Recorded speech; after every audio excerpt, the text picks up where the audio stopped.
The Chelsea Krost Show is where every generation can tune in to learn something new from a millennial mouth. No topic goes undiscussed. Age does not matter. Your opinion counts, and it gets real. My first guest is Representative Justin Chenette.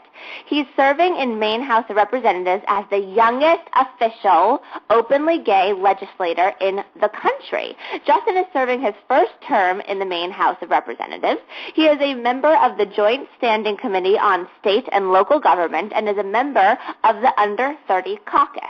He is the youngest member of the 126th legislation, and he is here with me now on the Chelsea Krost Show. Welcome so much, Justin, and so nice to have you tonight.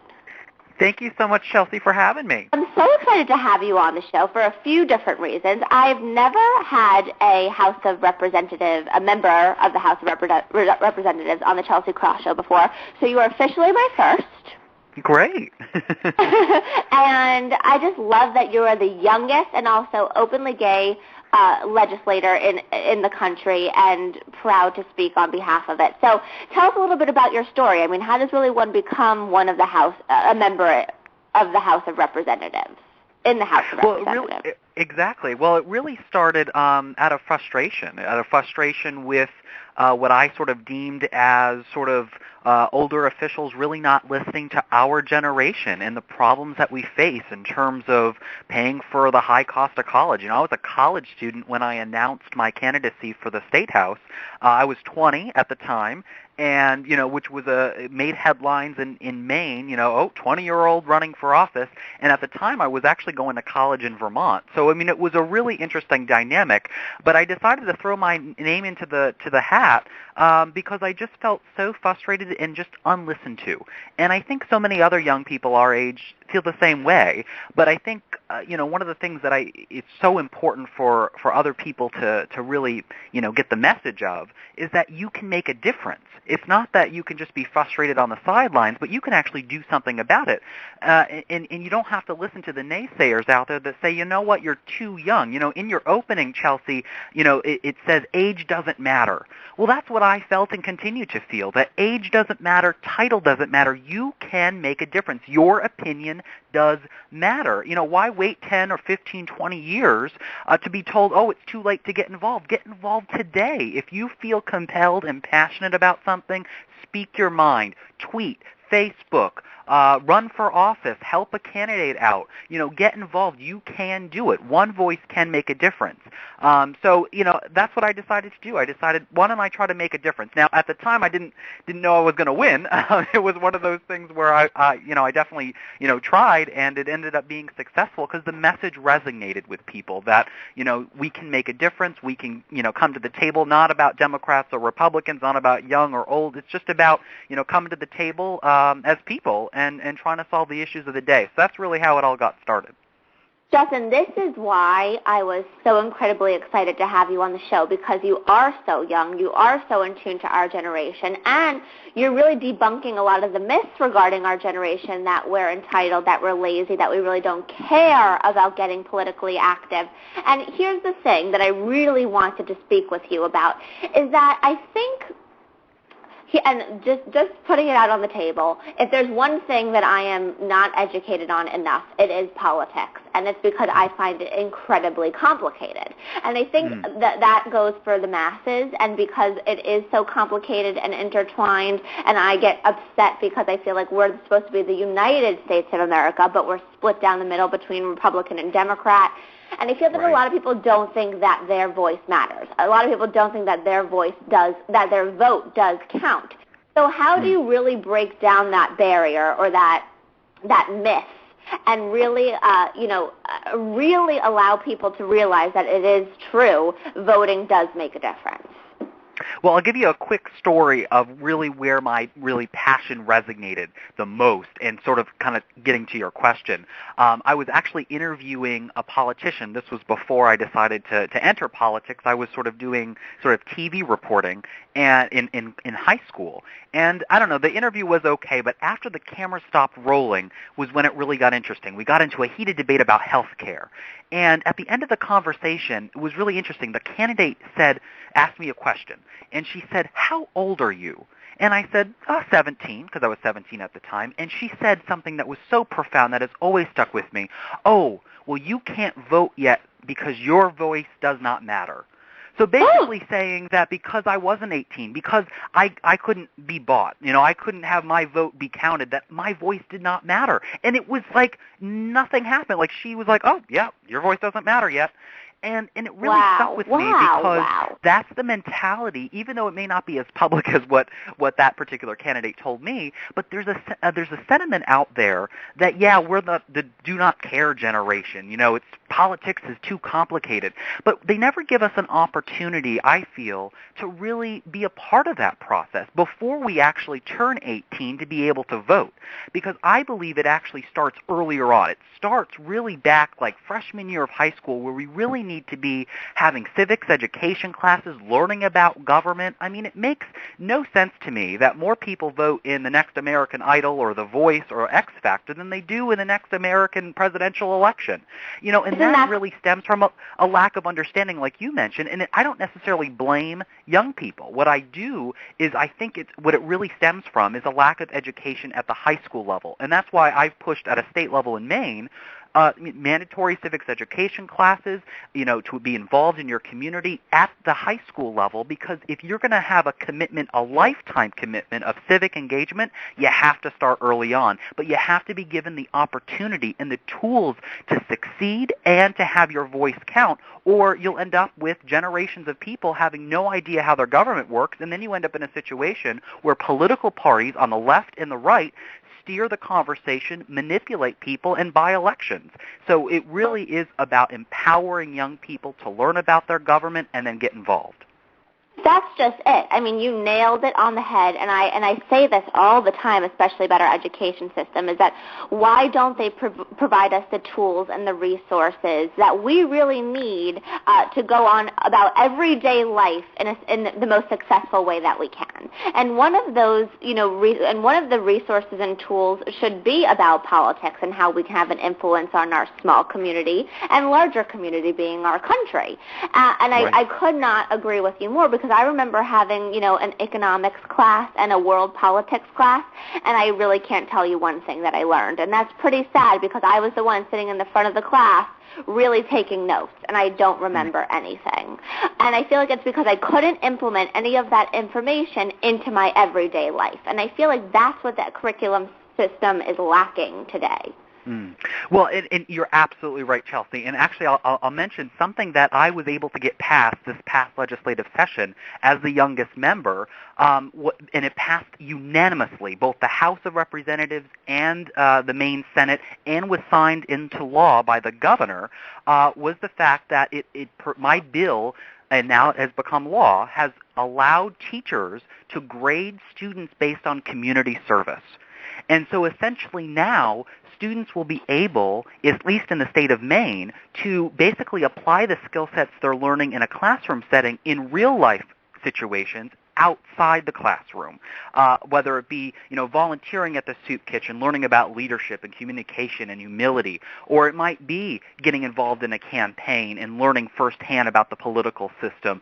Basically, the essence of civic engagement, hands-on tools to be successful later in life, because it is scientifically proven that if young people start out volunteering, getting involved in their community, they're going to have a longer sense of community later in life, and they're going to be more inclined to vote, more inclined to continue to volunteer, and to help their fellow neighbors succeed.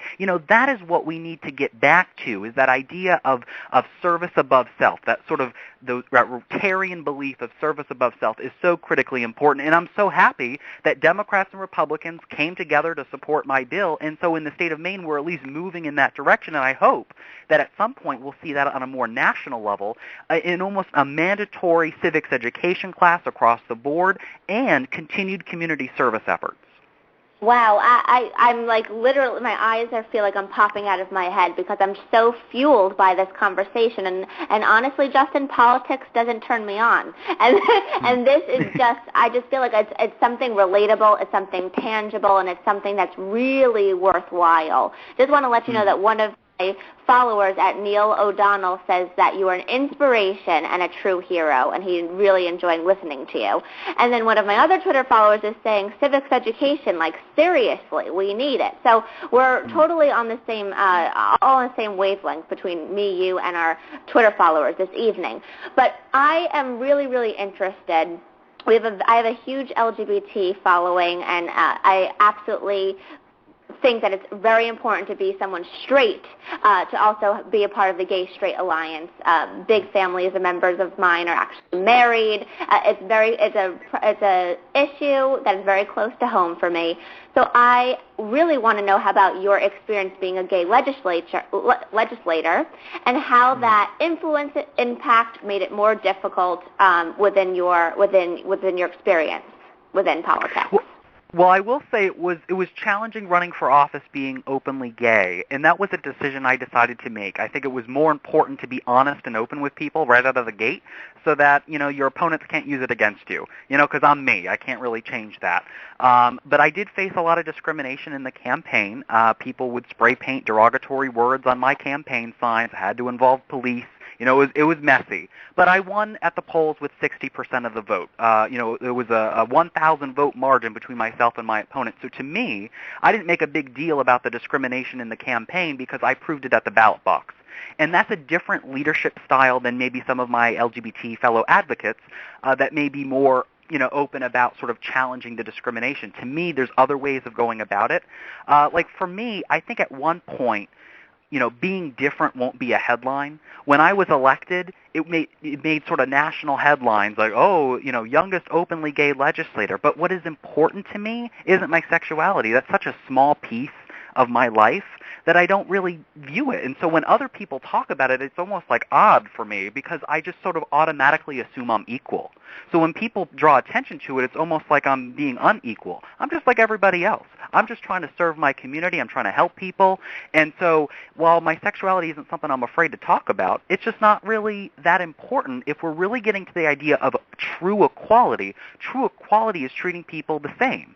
And just like in straight relationships, we don't really talk about the fact that you're straight. You just talk about the person that you like, So I think it's a different perspective than maybe some others may have. And, I've gotten some criticism from the LGBT community because I'm not sort of as, advocating for some things. But, I mean, in the state of Maine, we have marriage. We have a lot of rights that other states don't have. So for me, it's like I'm already equal. Let's move on from that conversation and focus on the things that, are really important to people, like the economy, like, education reform. To me, that's what we have to get back to. And by focusing on those other issues, you're already proving that we're equal. We're already it's like post-gay. And I think that that's really the message that we need to, hit home, especially in states that have already really moved past it. Now, obviously, there's other areas that Chelsea, that are not that way, that are not California or New York or Maine. Right. There are places that are still having that debate, and that's totally legitimate. I would say for me in Maine, it's a little bit of a different story. So I think it's just sort of recognizing that you can do whatever you want in life, and you just have to focus on how you achieve that with tangible tasks and tangible goals along the way, and just stand up for what you believe in. And it's like during the campaign, I could have chosen to make the issue of discrimination, the issue of spray painting my signs with derogatory words an issue. But I instead said, you know what, I'm going to win this election, and that's going to, put the naysayers down. Without having to bring attention, without giving them the power. I retained the power by taking it away from them, by basically being a vacuum of that issue and sucking out the life of the opponents in terms of them trying to put me down, to try to bring sexuality as a negative. It's not a positive or a negative. It's just a neutral thing. It's just like, okay, there it is. Moving on to something important. So it's just a different way of looking at it, Chelsea.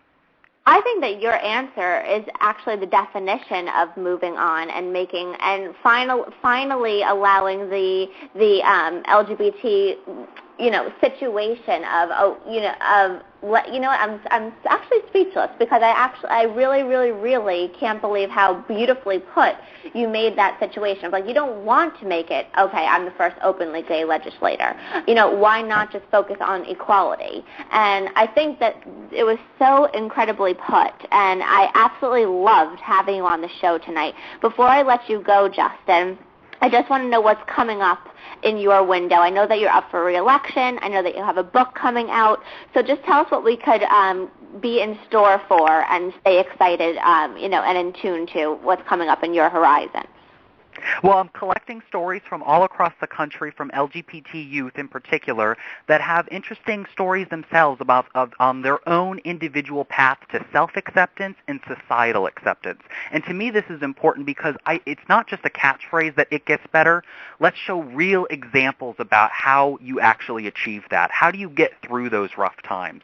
So if anybody wants to contribute a story, they can, reach out to me. They can tweet me. They can, Facebook me. And I think that that's an important project, again, focusing on moving past the sexuality argument and just giving tools for LGBT youth out there that are struggling and that just really need that inspiration. So that's really what I'm focusing on right now in serving my district back home in the state of Maine. And if anybody wants to follow along, they're more than happy to. And just remember out there that, you can do whatever you want in life. Just go for it. Really don't let anybody put you down. Just reach for the stars because you really can do it, and I'm a proven testament that you can make it happen.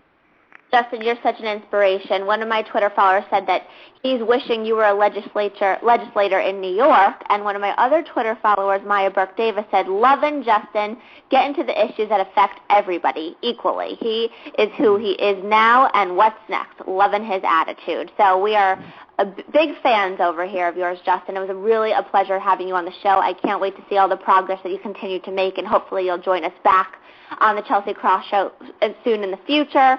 And thank you so much again for joining me tonight. Thank you so much, Chelsea. Have a great evening. And for more information on Justin, who literally took my breath away, I just thought he was such a powerhouse, you can find all of his info on chelseakrost.com.